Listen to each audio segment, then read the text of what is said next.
Donc là aussi, il est facile de distinguer un déterminant d'un pronom personnel, oui. Oui.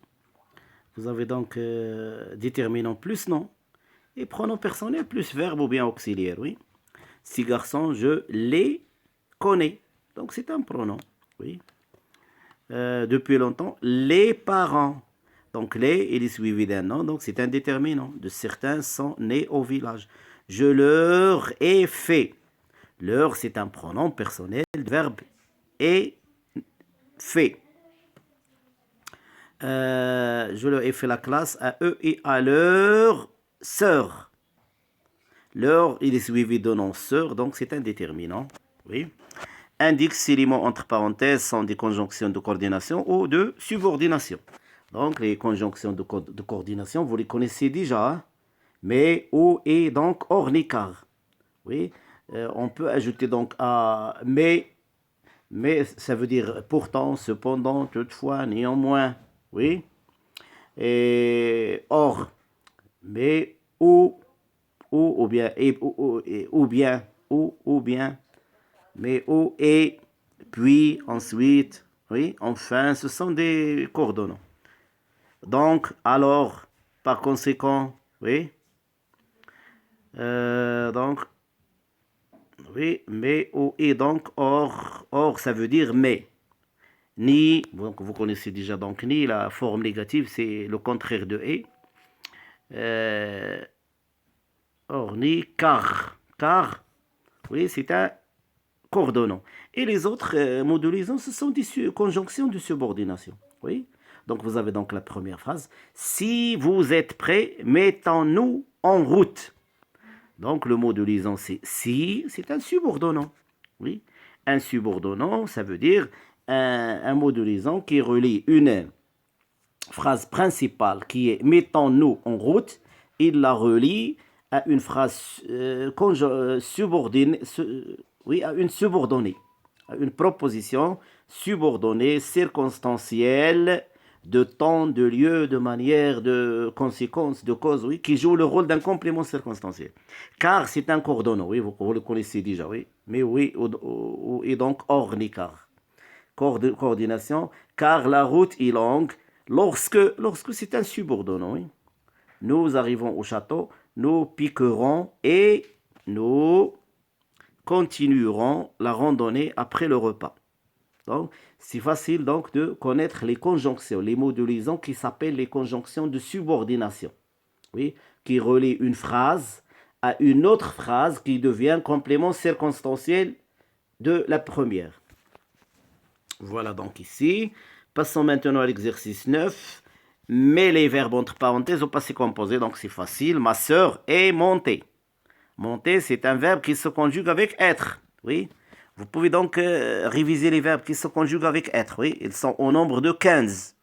Oui, 15 verbes à peu près se conjuguent avec l'auxiliaire être. Parmi eux, il y a le verbe monter. Ma sœur est montée avec l'accord, s'il vous plaît. Ma sœur féminin montée avec 2 E. Parce qu'elle est conjuguée avec être. Dans un hélicoptère. Molière, vivre. Le verbe vivre au passé composé, on dit a vécu. Retenez bien ce mot-là, ne l'oubliez pas. Donc le verbe vivre, passé composé, j'ai vécu, tu as vécu, il a vécu, nous avons vécu, vous avez vécu, ils ont vécu. Oui, au passé simple aussi, on dit je vécu avec US. Je vécu, tu as vécu, tu vécu, il vécu, nous vécûmes, vous vécûtes, ils vécurent. Retenez bien ce verbe. Oui, ne l'oubliez pas. 10. Indique pour les verbes entre parenthèses la bonne forme au passé simple. Oui. Donc, il n'y a pas de verbe. Donc, j'ai essayé donc de mettre un verbe qui convient. Donc, on dit donc, généralement entendre un bruit. Donc, j'entendis, IS, passé simple. Un bruit dans la nuit silencieuse. J'aperçus un œil. Aperçu, apercevoir, passé simple. Et je me mis dans les escaliers. Le verbe se mettre. Je me mis se mettre. indique si les groupes nominaux prépositionnels entre parenthèses sont des compléments de nom ou des compléments d'objet indirect. Donc, un groupe nominal prépositionnel est un groupe nominal introduit par une préposition. Donc, les mots qui sont introduits par des prépositions peuvent être des compléments de nom ou bien des compléments de verbe. Oui, il suffit de voir ce qu'il y a avant ou bien devant ces groupes prépositionnels, ces compléments d'objet, oui, introduits par une préposition. S'ils complètent un nom, ce sont des compléments de nom. S'ils complètent un verbe, alors ce sont des compléments de verbe, compléments d'objet indirect. Première phrase, les livres de mon père. Donc, qu'est-ce qui est de mon père? Ce sont les livres.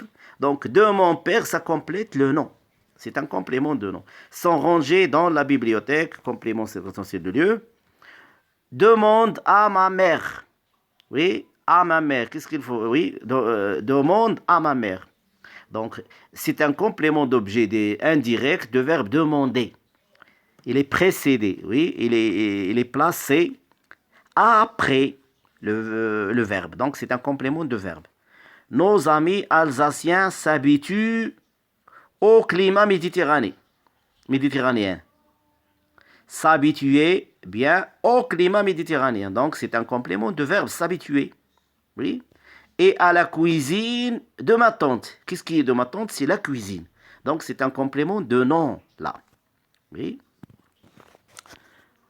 Mais les verbes entre parenthèses au temps composé correspondant, donc vous avez donc je lisais, c'est l'imparfait. Le temps composé, un temps composé, ça veut dire un temps qui est à l'auxiliaire. Le temps composé qui correspond à l'imparfait, c'est le plus que parfait. Donc, j'avais lu, à la place de lisais. J'avais lu un roman policier. Il vient de me rendre. Il vient me rendre. Venir, il est au présent, donc le temps qui correspond au présent parmi les temps composés, c'est le passé composé. Pourquoi? Parce qu'il prend l'auxiliaire au présent. Et pourquoi le passé le plus que parfait dans la première phrase? Pourquoi le plus que parfait correspond à l'imparfait? Parce qu'il est conjugué avec l'auxiliaire avoir à l'imparfait. Et pourquoi le passé composé correspond au présent? Parce qu'il prend l'auxiliaire être ou avoir au présent. Oui. Il est venu, il s'accorde, attention, hein, ça se conjugue avec le verbe être. Il est venu me rendre visite tous les ans. Et voilà. 9. Indique si les compléments entre parenthèses sont des COI ou COD. Donc là, il suffit donc de prendre le verbe et de poser la question après le verbe à quoi ou bien qui. Exemple. Nous nageons 2 fois par semaine et nous participons. Et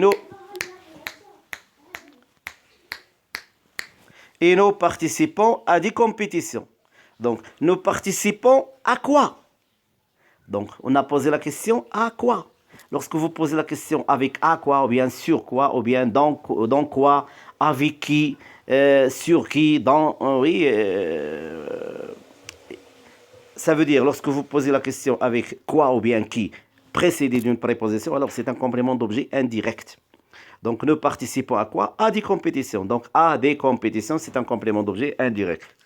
Notre entraîneur nous donne. Il nous donne quoi? Il nous donne quoi? La question quoi? Nous cherchons donc le complément d'objet direct. Il nous donne, la réponse c'est des conseils. Donc, des conseils, c'est un complément d'objet direct. Il donne des conseils à qui? Il donne des conseils à qui? La réponse de à qui, c'est le complément d'objet indirect. C'est nous. Il donne des conseils à nous. Il nous donne des conseils. Donc là, vous avez exercice 10, donne la valeur de ces présents. Oui, le présent a beaucoup de valeur. Donc, lorsque le présent exprime le moment de maintenant, alors on l'appelle un présent d'actualisation, ou bien un présent d'énonciation plutôt. J'ai dit le moment actuel, c'est un présent d'énonciation. Lorsque le présent exprime quelque chose qu'on fait toujours, oui, alors c'est un présent d'habitude. Lorsque le présent on parle de la science, on dit par exemple la Terre tourne autour d'elle-même. La Terre tourne autour d'elle-même. Donc c'est une vérité scientifique. Là aussi, on utilise le présent pour les vérités scientifiques. On utilise le présent aussi lorsque nous voulons discuter une idée. Lorsque je veux donner mon opinion sur une idée, Je donne le présent pour expliquer. Donc, il y a le présent d'explication, le présent de vérité générale, le présent d'habitude, le présent d'énonciation. Donc, dans tous ces cas-là, on utilise le présent de l'indicatif. Donc là, on vous demande donc la valeur de ce présent dans les phrases.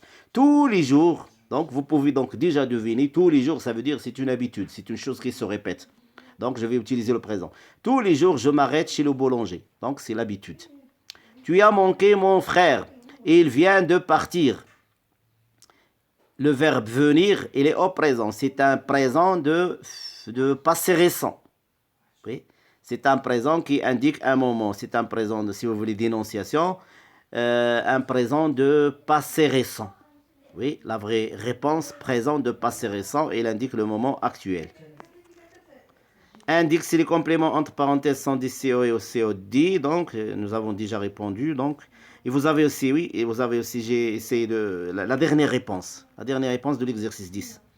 Donc, c'est un présent de passé récent. Oui, c'est ça la bonne réponse. Le premier présent dans l'exercice, c'est le présent de l'habitude, de toujours. Et le deuxième présent, c'est un présent de passé récent qui indique un moment actuel ou bien un moment qui vient de se passer. Donc, c'est un présent d'énonciation si vous voulez. Hein. Aussi, donc la réponse, les deux réponses sont correctes. Voilà donc pour les exercices.